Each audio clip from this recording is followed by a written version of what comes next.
King Harris just posted this report from the DEA that says that 50 Cent tried to make an anonymous call to report someone for unaliving somebody who was affiliated with G Unit. Nobody saw this twist coming, but the second those documents hit the timeline, everything changed. King Harris just posted paperwork that allegedly shows 50 Cent cooperating with federal authorities, and the internet has been in meltdown mode ever since. We're talking about the same 50 Cent who built an empire clowning anyone accused of talking to the feds. The same guy who turned Tekashi 6ix9ine into a non-stop punchline for cooperating. Now suddenly, King is waving around court records with 50's name attached, and 50 finally responded. And his reaction? It only made things louder. This isn't small gossip. This is the kind of claim that shakes reputations. 50 is the artist behind Many Men, the man who survived 9 shots and turned that pain into power. He spent years going at Ja Rule, Rick Ross, and pretty much anybody who questioned his credibility. So when someone hints that he may have given information in the past, that hits at the core of everything he represents. Let's unpack how this spiraled, because it didn't start with paperwork. It started with pride, jokes, and a little too much trolling. 50 Cent is hip-hop royalty, over 30 million albums sold, a near-fatal shooting he survived, a business portfolio worth hundreds of millions, his image, untouchable, strategic, always 10 steps ahead. He's made a second career out of embarrassing people online. From Diddy to his own son Marquise Jackson, nobody is off limits when 50 decides to press post. Let Jimmy Henchman tell you I'm a snitch. Let Preem tell you I'm a snitch. Just say it one time. They say these things. Yeah. When they want to try, look, even for me personally, my character, they would try to attack my character. They'll say he a rat or he just a snap. Yeah. All you gotta do is ask him who I told on.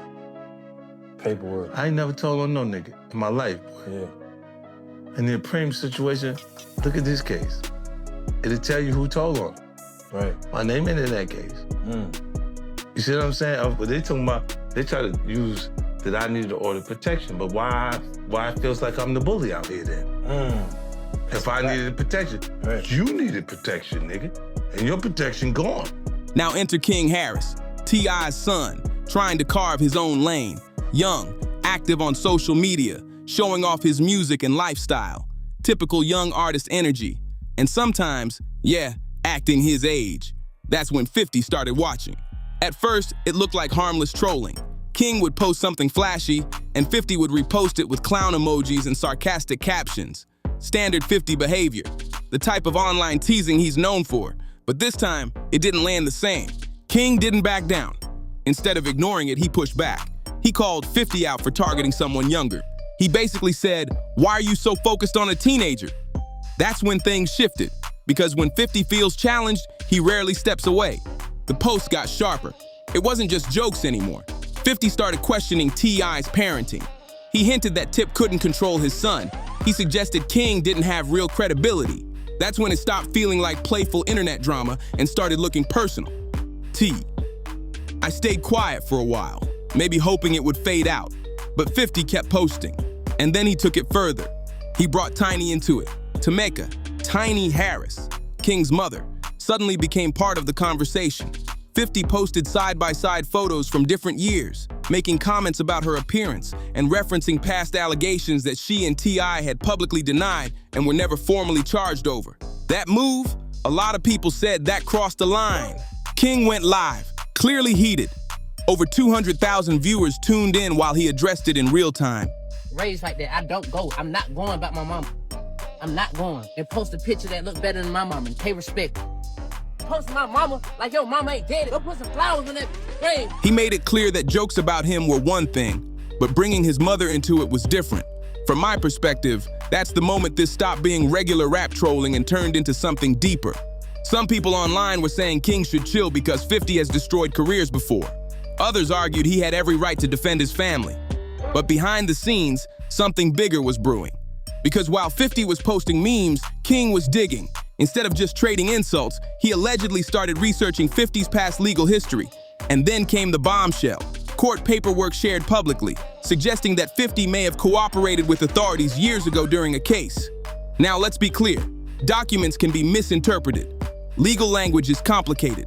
Cooperation doesn't always mean what people assume it means. But once those images went viral, context didn't matter anymore. The narrative took off. Suddenly, the conversation flipped. Instead of King being the young kid getting clowned, people started asking questions about 50. Commentators began analyzing every page. Some said it was proof, others said it was being twisted. But either way, the damage was done. 50 eventually addressed it. And true to form, he didn't sound shaken. He framed it like another attempt to tear him down. He suggested the paperwork was being misunderstood and reminded everyone that he's beaten bigger controversies before.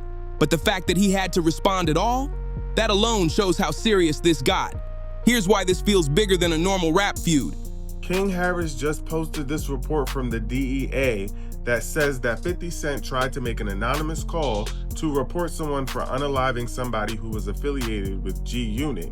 And then when the DA's office found out that 50 Cent was the one that placed the anonymous call, during their interview with him, he said that he was in fear for his life. Now, there's a lot that goes into this story because you need to know that Lodi Mack was a man who was affiliated with G Unit and was unalived in 2009. Now, according to this alleged DEA report that King Harris shared, 50 Cent reached out to the DEA's office anonymously to report someone for unaliving Lodi Mack.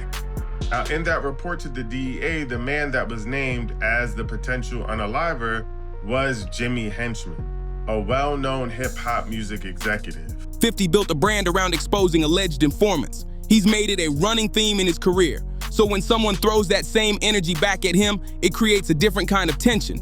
This isn't just about jokes, it's about legacy. If the claims are exaggerated or taken out of context, 50 walks away like he always does, laughing. But if the public starts believing there's truth behind it, that reshapes how people see 2 decades of commentary he's made about others. And that's why this situation exploded the way it did. What started as Instagram trolling between a veteran mogul and a young artist turned into a full-blown credibility war. Reputation, family, old court records, all colliding at once. And the wild part? This might not even be the final chapter. So in the report, it says that when the police found out that it was 50 Cent who made the anonymous call, they went to his home and interviewed him, and he reiterated that he believed that it was Jimmy Henchman, and he said that he was in fear for his life.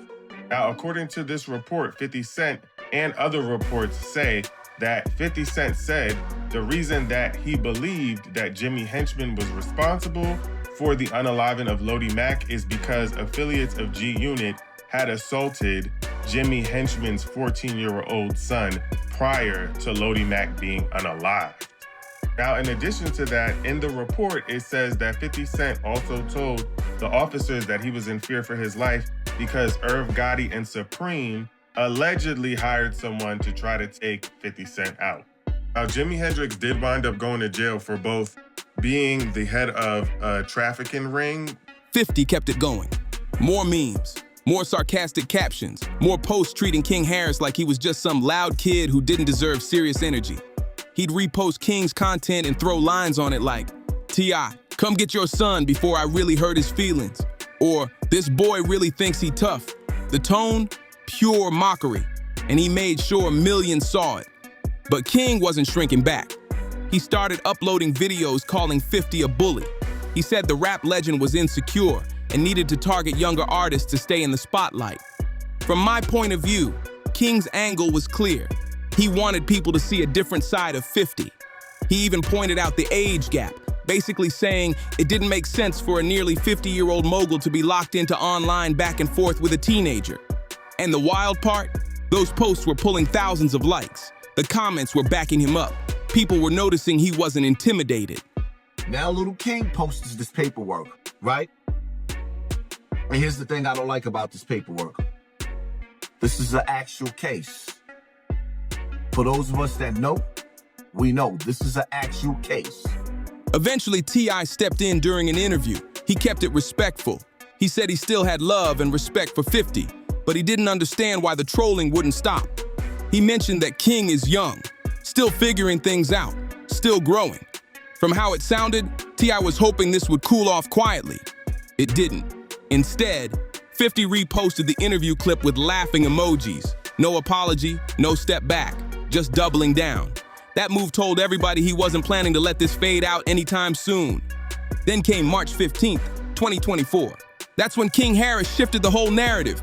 He uploaded a series of Instagram stories that weren't jokes, weren't rants. They were screenshots of court documents.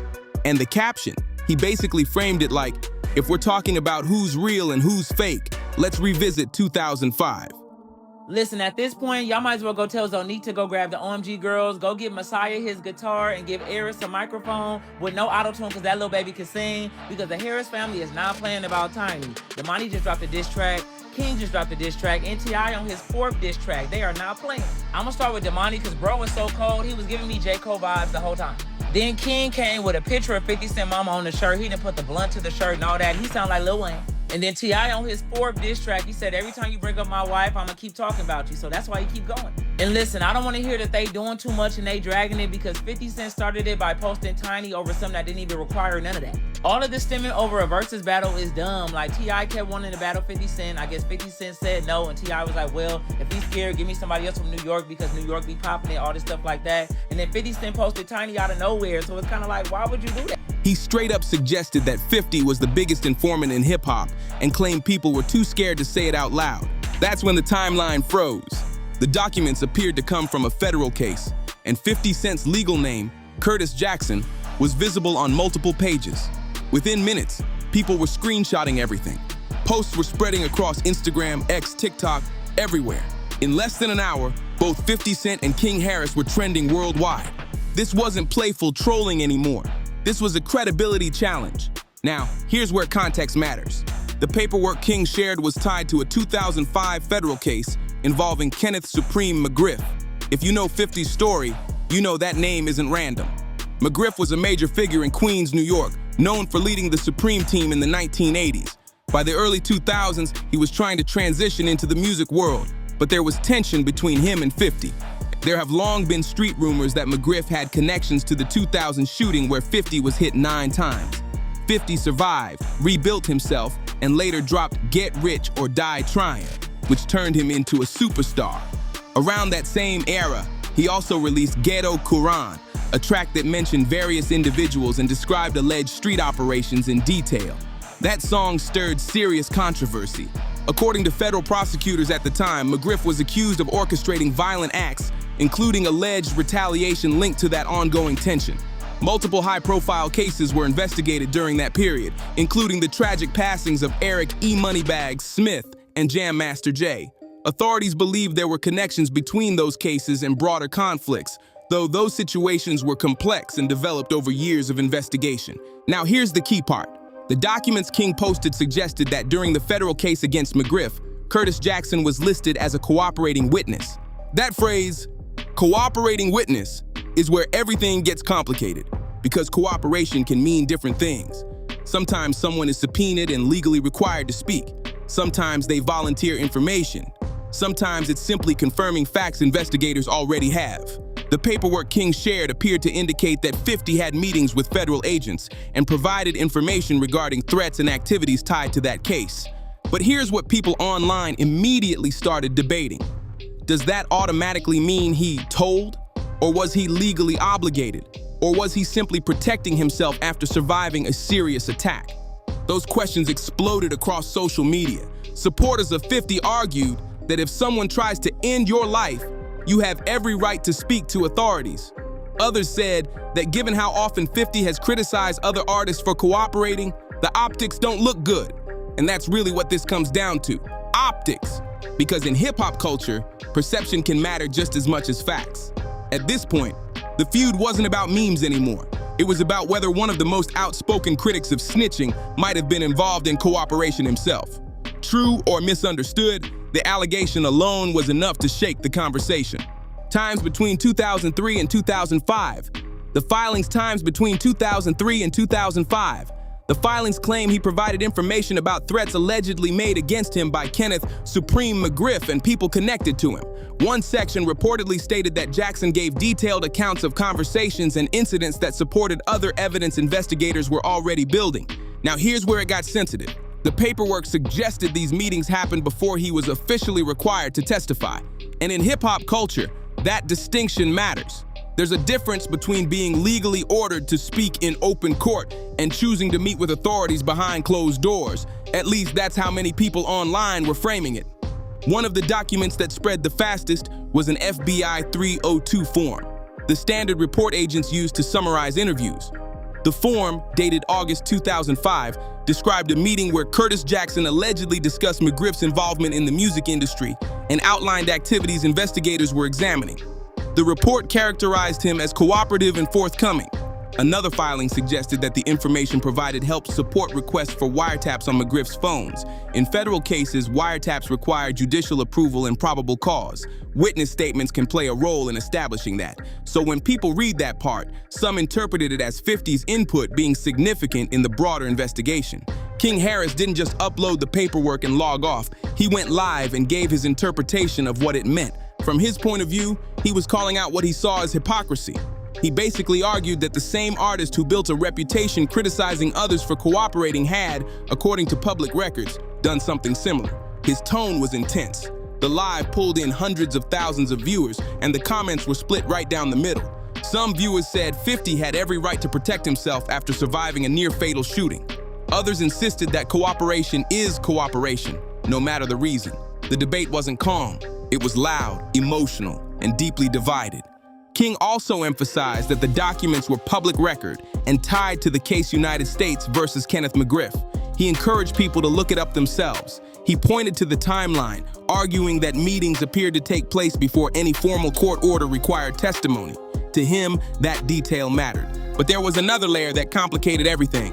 When McGriff's case moved toward trial in 2008, reports indicate that 50 initially resisted testifying in open court, citing concerns for his safety and the potential label that could follow. Eventually, instead of taking the stand publicly, prior statements he had given were entered into evidence. That meant jurors heard his account without him appearing in person. King framed that as strategic, suggesting that 50 provided information but avoided the public image of testifying. Supporters of King said that made it look calculated. Supporters of 50 argued it showed fear was real and security risks were serious. Again, perspective changed everything. The FBI summaries reportedly detailed discussions about alleged meetings, threats, financial activity, and tensions connected to the song Ghetto Quran. Prosecutors used various sources of evidence to build their case, including witness accounts. According to public records, McGriff was later convicted on serious federal charges and sentenced to life in prison. Multiple witnesses and forms of evidence were involved in that conviction, not just one person's statements. Still, once 50's name was connected to cooperation in any form, the internet locked in on that angle. For nearly 2 days after King posted the documents, 50 stayed quiet, and that silence stood out. This is someone who usually responds within hours to any controversy. The longer he didn't speak, the more people speculated. Some thought legal advisors told him to pause. Others believed he was preparing a strategic response. Then, on March 17th, he finally addressed it. In a video posted to Instagram, 50 dismissed the situation as old paperwork being recycled for drama.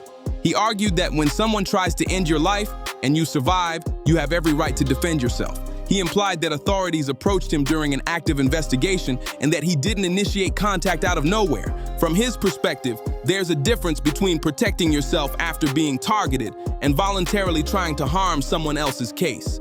He also suggested that younger audiences might not fully understand how federal investigations operate. That response didn't calm the debate, it expanded it. Some viewers said his explanation made sense. Others felt it avoided directly addressing the voluntary meeting timeline. Critics argued that if he has spent years criticizing others for cooperating, then the same energy should apply to him. Supporters countered that surviving an attempt on your life changes the rules entirely. And that's the core of this whole controversy. Is cooperating always the same thing? Does context matter? Does survival justify participation in a federal case? Or does hip-hop's unwritten code demand silence no matter what? Depending on who you ask, the answers are completely different. What started as Instagram trolling between 50 Cent and King Harris turned into a deep dive into early 2000s federal court history. Old paperwork resurfaced, old wounds reopened, and long-standing debates about loyalty, safety, and reputation came back to the surface in a big way. At this point, it's less about memes and more about legacy. And whether this changes how people see 50's past depends entirely on how they interpret those documents. 50 didn't fold. He said speaking to agents about threats against his life wasn't cooperating. It was survival. According to him, Kenneth McGriff had allegedly targeted him more than once, and staying quiet would have been reckless. He also stressed he never testified in open court and never took the stand publicly. In his view, giving information about threats is different from trying to take someone down. Then he turned to King Harris, questioning why someone who wasn't around back then felt qualified to judge. He reminded everyone what he survived and what he built. The video blew up instantly, but the internet split down the middle. Some people said protecting yourself after nearly losing your life isn't the same as switching sides. Others argued consistency matters. 50 has criticized artists like Tekashi 6ix9ine for cooperating, no matter the reason. So now critics are asking, does he get an exception? King went live again, saying you can't change the rules when it's your turn. He argued that meeting with agents still counts, courtroom or not. Things escalated when 50 hinted at exposing King's family, which led T.I. to step in and call for handling it privately. At this point, the paperwork is real, but how people interpret it depends on perspective. Some see survival, others see hypocrisy. Either way, this feud isn't cooling off anytime soon. If you enjoyed this breakdown, like, share, and subscribe for more updates, and check out the next video on your screen for even more celebrity drama. I'll see you on the next one.